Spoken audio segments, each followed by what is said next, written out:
Bonjour à toutes et à tous. Dans cette vidéo, nous verrons plus exactement comment afficher les résultats aux étudiants en direct et bien entendu comment les exploiter lors d'une phase de débriefing auprès de vos apprenants. Nous allons donc nous connecter avec l'identifiant que vous pouvez utiliser et donc que l'équipe Siado vous a communiqué. Une fois connectés, nous arrivons donc sur cette page d'accueil et nous allons nous particulièrement travailler donc avec le groupe ici FF janvier 2020. La liste des élèves vous montrera quelque chose qui peut ressembler à ça. Donc vous voyez ici sur cet exemple, j'ai 3 étudiants, donc vous voyez les noms apparaître, et plusieurs affichages. Ici, je peux voir que pour le produit qui présente la méthode fixe 1, je suis en affiché. Cela veut dire que les étudiants peuvent à tout moment se connecter sur ce premier produit et donc regarder les résultats de leur première décision. Ce qu'on peut identifier aussi, c'est qu'ils n'ont pas pris ici leur deuxième décision, donc le formateur vous-même est en attente. Ils ont pris et on a affiché les résultats du point de commande 1, et donc ce qui va nous intéresser, c'est particulièrement celui-ci.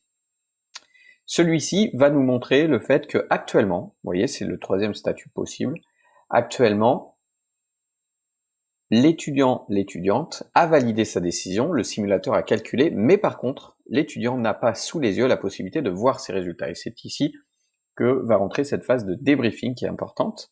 On va pour cela aller dans graphique, on va bien sûr garder le groupe en question, et donc on va s'intéresser donc à Laurent.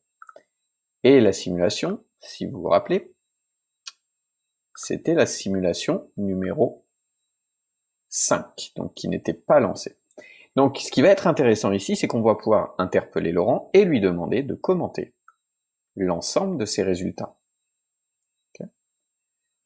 Bien sûr, dans une salle de cours ou dans une visio sur laquelle vous allez avoir plusieurs participants, l'idée va être de faire particulier, par exemple Emmanuel ici, en lui demandant de comparer ses résultats par rapport à ceux de Laurent. Okay, pour bien sûr pouvoir lancer des débats, pouvoir comprendre en fait ce qui s'est passé de chaque côté et sur chaque décision.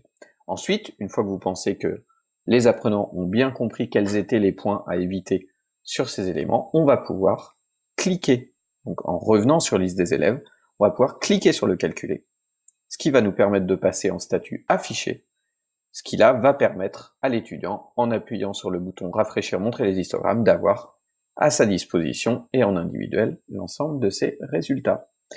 Voilà pour cet affichage de résultats et la partie débriefing. Bonne journée à vous.